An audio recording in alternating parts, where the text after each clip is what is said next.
To open the file, you can use the built-in function called open function. The open function returns a file object, which has a read method for reading the content of the file. Let's explain this in practice.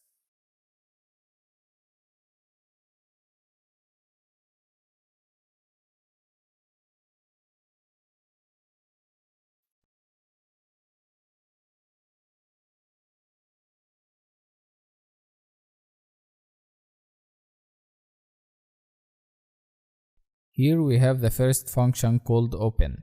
This function has two parameters, as you can see. The first parameter is the name of the file we want to open and read, and the second parameter is the mode that is used for the reading process.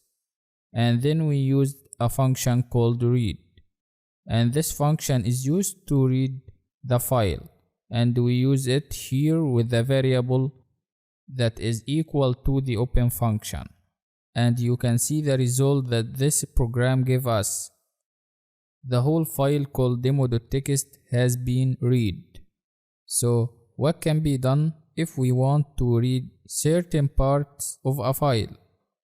By default, the read method returns the whole text, but you can also specify how many characters you want to return. Let's take a simple example to return the first 5 characters of the demo.txt file.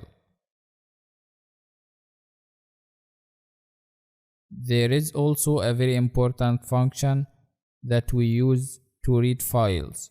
This function is called readLine.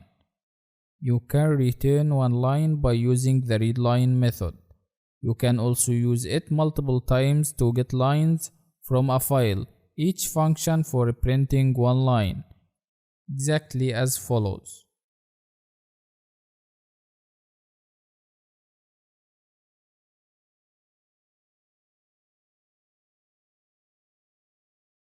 Here in this case, we have 3 readLine functions here.